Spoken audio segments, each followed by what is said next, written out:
Good morning from WKYT News. I'm Bill Bryant, and we welcome you to Kentucky Newsmakers as we have a lot to talk about this morning. By the way, happy Father's Day to those dads watching out there. Later, Lexington State Representative George Brown Jr. on the Poor People's Campaign will talk about its goals and the organization's complaints about access to the state capitol. But first, Kentucky's sales tax will soon be extended to some services. The State Department of Revenue is busy right now answering questions from businesses and others about how this is all going to work. Some service providers will have to register with the Revenue Department for the first time. Some other taxes will be impacted by the new revenue law that was passed by the legislature over the governor's veto in April. There is a website. We'll be putting that up from time to time this morning, taxanswers.ky.gov. There it is on the screen. I want to get some answers directly to you this morning, though, from the Revenue Department charged with collecting the tax. Joining us, Richard Dobson and Glenn Waldrop from the Kentucky Department of Revenue, which is under the Kentucky Finance and Administration Cabinet. Gentlemen, thanks for coming in. We really appreciate that. You're welcome. Thanks for having us. This is rolling out very soon, July 1st, for those watching out there. It's soon for you as well, I know, because this is coming down the pike fast. You had just only a couple of months to change a lot of things and get ready for this the service tax. Do you think the state's ready? How difficult was it to get to this point? Well, I'll defer most of that question to Richard, as his group is the one that's having to deal with that. But it did come down pretty late. It was the last day of the session, really, when it hit. So we had less than 2 months to really get things rolling. We have to get guidance prepared. You know, you have to understand what's in the bill to get definitions out. Of course, we've got to reach out to the different taxpayers out there that are providing these services that hadn't done that in the past. So there's a lot, but his group is as good as it gets, and they went to work very hard, and we're going to be ready as best we can July 1. And as you are talking with the public right now, do they seem to be concerned and confused when you get those calls and inquiries? I don't know if concerned as much as maybe a little confused. I think there's just a lot of people that want to understand it. They're starting to hear about it more because it happened so late. When you think about the fact that at the end of April is when this really got going, the word is now getting out. Programs like this and others. So people are now hearing a little bit about it. They want to understand more. So we're trying to do that, and thank you for giving us the opportunity and the platform to do it here. But I think it's one of those things that we just need to really make sure people are understanding the bill and what requirements are there for those that provide those 17 services that hadn't in the past had to remit sales tax. Richard, how difficult has it been for you to get ready this suddenly and quickly to be ready to go with the extension of the sales tax to some services on July 1? Well, it's a process. It's an ongoing process. Getting ready, we're continuing every day. Like Glenn said, speaking with the website up there, and we're posting information on a regular basis. And one of the things we're doing is working with different associations across the state that represent some of these service areas that are affected by the expansion of the sales tax. So we're working with, like, the Kentucky Auto Dealers Association. We're working with the Veterinarians Association. We have a meeting with the Dry Cleaners Association next week. So we're coordinating with the associations that represent the members and funneling questions through those resources, and also we're directing or asking for input from the public, from the retailers, from the businesses affected, so that if they've got questions, we can review those questions and provide direct responses to them in emails, and then of course posted on the website as well. What I'm sure you want to make very clear is that you did not write this law, you did not decide to raise these taxes. This was a decision of the legislature. House Bill 487, and once that goes into effect and becomes law, it's then our job and Richard's job and everybody within DOR to make sure we administer that and collect and do what we're constitutionally bound to do, and that's what we will do starting July 1. But once it came to you, did you have some latitude in deciding, what would be considered an extension of the tax? I mean, there are people who say, it's one kind of small animal and maybe not another, this sort of thing. Well, that's a good example. You allude to the small animal veterinary services, and that's one of the types of services now that are specified within the legislative language. So we have to, the department, we have to administer the laws that are enacted by the legislature. So we're looking at, for example, veterinary services. There are 11 categories or types of services specifically enumerated within the legislation now that are added to our imposition statute. And then of course there are definitions that change as well. Like in admissions, there are 8 different types of categories there. So latitude, we look at the specific language of the legislature, and we look at the context of how that wording is placed within our tax code, and then we have to, administer accordingly. But what was that process like for you? I mean, how did you go out and decide that the sales and use tax will not apply to services that are provided for horses, cattle, pigs, sheep, goats, llamas, alpacas, flightless birds, buffalo, or deer? Now, was that in the law? That is exactly in the law. Okay. You're reading language that is specifically in the bill. So that's not at our discretion. We're looking at specific language, and we have to administer it that way. And then you have to decide what is to be included, and those were the exceptions. Well, it's like it says small animal veterinary services. So the question is, what small animal veterinary services? And then it excludes, like an alpaca. It excludes cattle and equine. So clearly, those are not small animals to begin with. But when you look at the language in context, it seems clear that the intent is to exclude livestock and the farm-related categories of animals. And so to focus upon the small animal or the pet or companion animal categories. So this would include surgery for a small animal? Yes, it would. Spaying and neutering? All veterinary services, that kind the of thing. entire scope. Yes. A parrot would be taxed, it can fly, right? Is that? That's correct. Okay.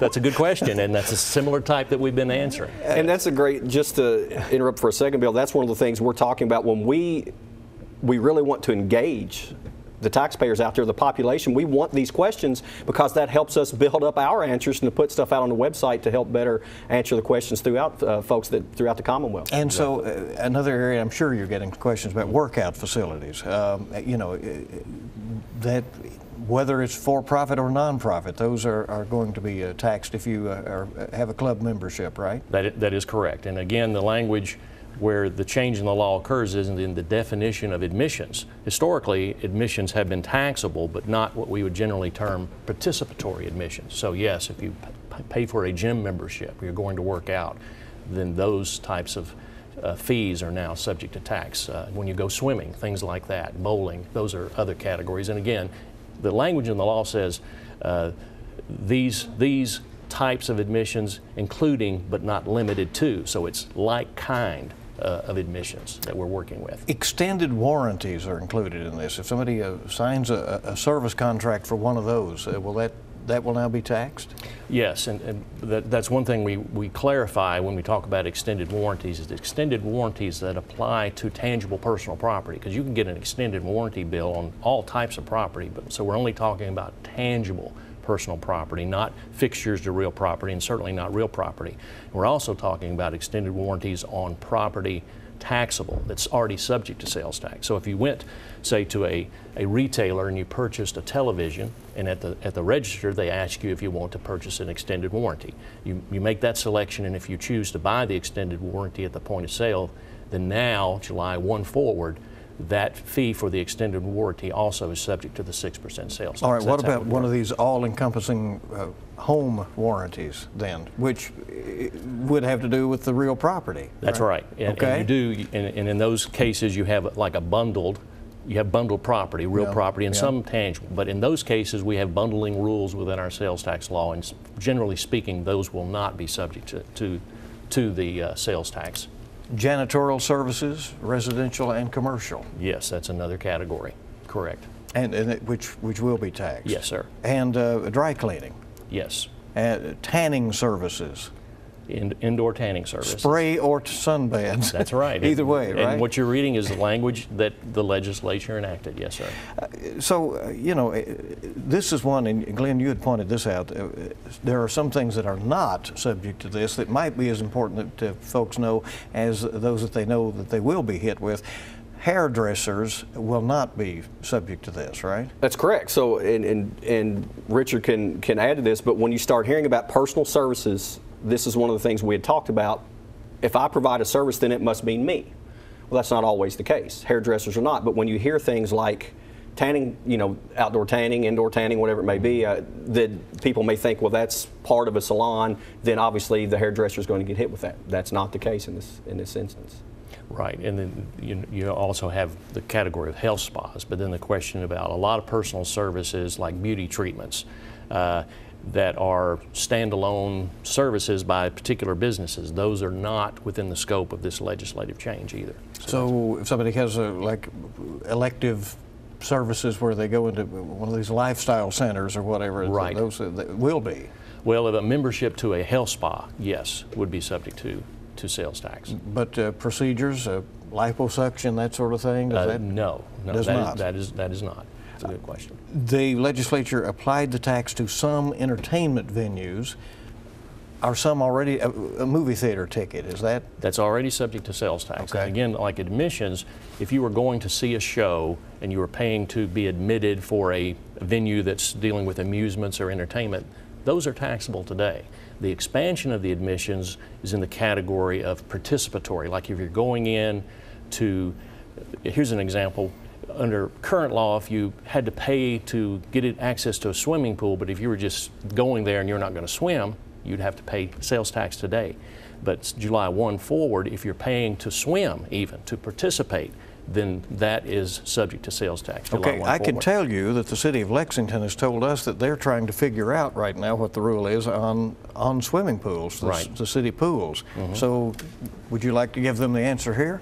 Well, we've been working with the League of Cities and working with various municipalities, and so the answer is their fees they charge for admission to the swimming pool is subject to tax July 1 forward. Yes. Okay. And then what about the fact that some people will already be set up as a point of sale because maybe they've been selling items, tangibles, and now this extension will be made and they can just add that on to their menu of taxable items, right? Right, Bill. That's a good question because the bill does affect existing retailers, those that already have a sales tax number and they're already making some types of sales and are used to collecting sales tax. For those, in many cases, they will now have to collect tax on additional expanded transactions, expanded sales that they're making. So yes, they don't have to register for a new account number, they just continue to file, but they will, more of their transactions will be taxable July 1 forward. So they'll continue to report and file their returns, but what they're reporting on those returns will be changing. Then you have a whole new category of service businesses that are not currently registered that will have to register and begin remitting sales tax. And what about one of these membership type businesses where you get a discount because you're a member? Right, if like a Sam's Club or anything like that. Yeah. No, that's not covered. That's not. It's not a fee just for a membership, but if the membership is tied to, say, for example, a recreational facility, then those types of membership, golf memberships, for example. Well, it's a very interesting discussion. More to talk about. We're with Richard Dobson and Glenn Waldrop with the Kentucky Department of Revenue. We're coming back with more on WKYT's Kentucky Newsmakers. Welcome back to WKYT's Kentucky Newsmakers as we continue to learn more about the coming extension of the Kentucky sales tax to 17 services. And we're joined today by Richard Dobson and Glenn Waldrop with the Kentucky Department of Revenue. And we're learning quite a bit here this morning, so it's good to have both of you here. One thing we learned that next time you get a haircut, that's not taxed. That's correct. The hairdressers are left out of this. So well, maybe not the next time, but July 1. It's okay, July 1. There you go. Won't be after that. Glenn, there is a website. We've put that up before. We want to do that again, and this is where people can get answers to their questions. Absolutely. We developed this website brand new when this House Bill 487 didn't have any choice, did you? Well, we have our own website at Revenue, which is .ky.gov, but what we felt like it was very important for us to make this easier for people to find. It didn't want to have to navigate through a site, so we developed a site from scratch. It is taxanswers.ky.gov. We encourage everybody to go over there and look at it, and because it has a lot of these FAQs we're talking about. Video tutorials will be coming very soon, and it's something that will be updated continuously. It's not just going to be up until July 1. We're going to continue to update that throughout this process, because while it starts July 1, the work doesn't stop there. We want to continue to update that to provide information to the taxpayers out there. Do you find that questions lead to questions. I mean, you know, even when we were preparing this, and it gets people thinking, and they start asking. You know, you don't want to use the analogy of peeling back the layers of the onion because it makes you cry a little bit. But no, there has been a lot of questions built from questions. And people joke about sales tax when you ask questions about sales and use tax. The answer is it depends. It is very fact specific, and you know, if you ask a question and you know, you give us an answer based upon that fact pattern, if there are different variables in that fact pattern, then you may have a different answer, and that's just the nature of the beast, so to speak, with transactional taxes. Richard, one area is that car repair services will now be taxed after July 1, and there have been a lot of questions about that, right? Right, and in fact, we just met yesterday again, had a webinar with the Kentucky Auto Dealers Association, and they do car repairs and under warranties. There was a lot of questions about that, but basically, if say a consumer looks at an invoice from a garage when they had a repair done, there are parts that are itemized, and then there's labor itemized. Right now, you pay sales tax on the parts, the charge for the parts. July 1 forward, you'll pay tax on both the parts and the labor that's itemized. Now again, it's only labor that's tied to taxable property. So if the repair parts are taxable, the repair portion, the part portion of the invoice is taxable. The labor will also. Weight loss services? Yes. Landscaping services? That's correct, and there's subcategories underneath. Lawn mowing? Lawn mowing, that's covered. I mean, the teenager who mows somebody's lawn down the street? Well, we're focusing on businesses, landscaping businesses, but there's no de minimis within the law. But our focus is upon landscaping professional services being rendered, and that would be including lawn mowing, the landscaping, putting in flower beds, doing maintenance, treatments to the lawns, things like that. Limousine services was specifically taxed, right? That's right. Was added, yeah. With a driver. So we're not talking about taxi services, for example. Campsites, but if somebody stays at a campsite over a month, no tax. Is that the way it goes? That's correct, because the reason, where's that come in? Because currently, under current law, we tax accommodations. When you go to a hotel and you pay, for the rental of a room, it's taxable. So they expanded accommodations now to include campsites, but there was already an exclusion after the 30 days for hotel rooms, and they just carried that forward on the campsites as well. You have a lot of calls to make on this one. You do that all the time, though, right? I mean, you had to decide whether bottled water is covered as food or not, right? Well, that was another day, but yes, we had to make that decision as well. It's constant, yes. When people hear from the Revenue Cabinet, that is always unnerving, but this will be a process that you're going to have to be trying to work through. Absolutely. Our job every day, and as you said, when you hear from the Revenue Cabinet or Department, when you hear from the Finance Administration Cabinet, when you hear from the IRS, it can be unnerving to a lot of people. It can be intimidating. But we're here to really make sure that our goal is to have every taxpayer to become and remain compliant. That's what we're here to do. So while it might be scary, we're not the big bad wolf. We want to help people. We want to help them get through this process. We understand as you use the word, unnerving. It can be intimidating at times. We don't want it to be. We're here to help. And we encourage dialogue. We encourage communications from the taxpayers out there, because the more we're all talking, the easier it is for everyone to become and remain compliant, and that's the ultimate goal. Again, there's the website. It is taxanswers.ky.gov, and folks can take a spin through there and see if they might owe some more taxes come July 1. Thanks for coming, gentlemen. We really appreciate it. And we'll have you back, because this may be a learning process that needs to continue. And coming next, State Representative George Brown Jr., a Democrat of Lexington. He'll talk about the Poor People's Campaign. It's coming up. Welcome back to Kentucky Newsmakers. Over the last week or so, you've heard a lot about the Poor People's Campaign and their attempt to protest at the Kentucky State Capitol. The Poor People's Campaign calls itself a national call for moral revival. Its members have spoken out on tax justice, health care access, educational and criminal justice issues, and some other things. The Kentucky group has complained to the Attorney General and the State Police Commissioner after its members were limited to 2 at a time to protest at the state capitol. Joining us this morning is State Representative George Brown Jr., a Democrat of Lexington who is involved in the Poor People's Campaign effort. Thanks for coming. We appreciate it, Representative. Well, thanks you, Bill. Thank you for having me. What is the message, really, of the Poor People's Campaign? The message is that there are very acute problems in the United States of America that affect people who are classified as poor. And coming to talk about the poor people's issues here in the Commonwealth of Kentucky is of concern to a lot of people. You said this in some ways goes back to the efforts of Dr. Martin Luther King. When Dr. King was assassinated in Memphis, April the 4th, 1968, he was in the process of forming the Poor People's Campaign.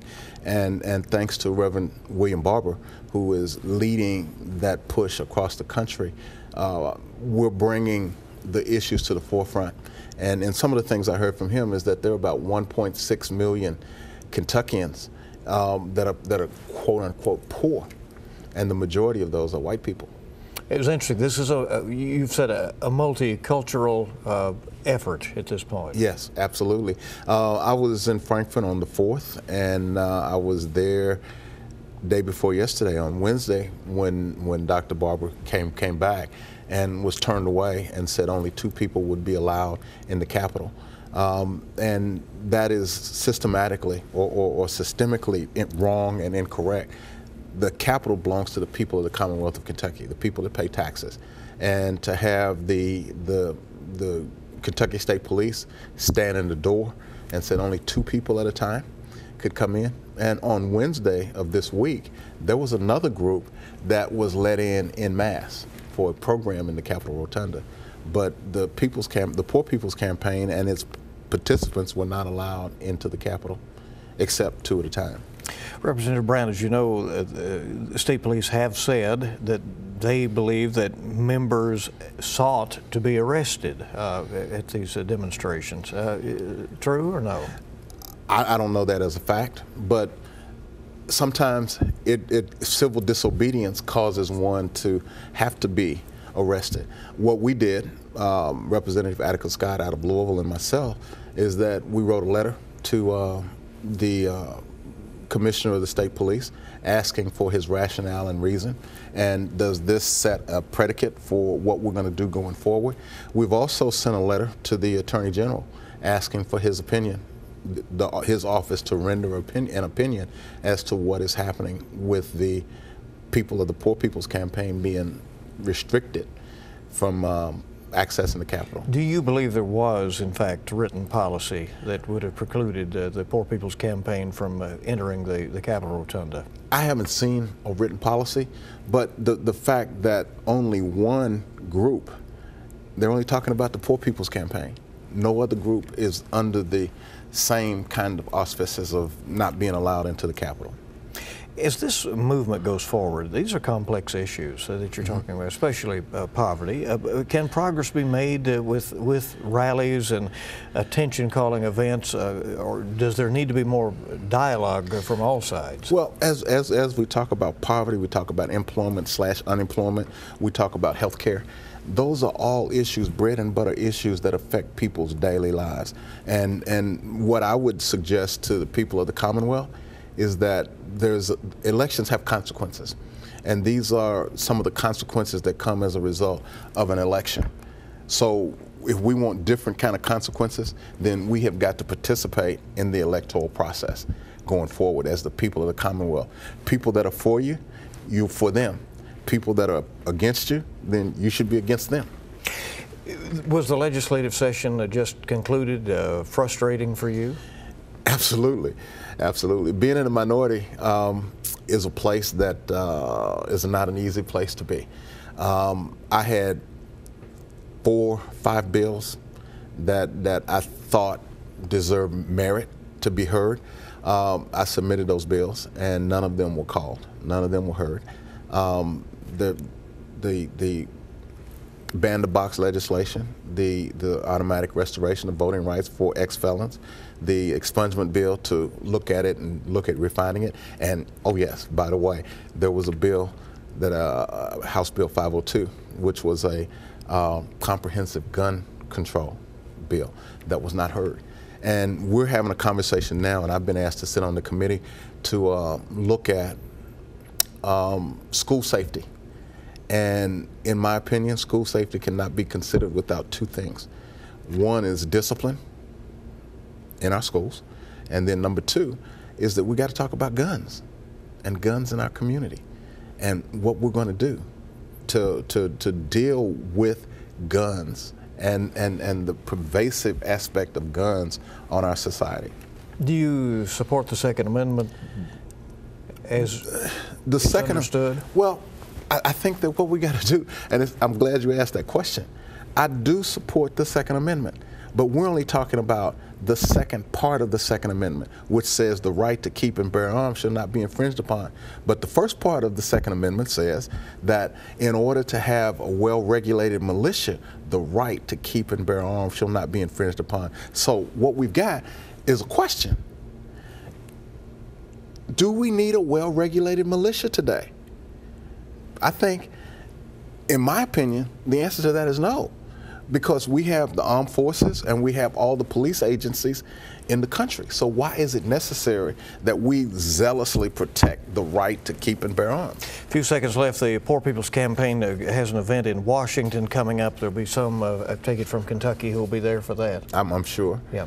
I'm sure. We appreciate you coming, Representative. Yeah. Appreciate it. Thank you for having me. I want to thank you for joining us for this edition of WKYT's Kentucky Newsmakers. We'll see you bright and early this week on WKYT This Morning, and we hope you make it a good week ahead.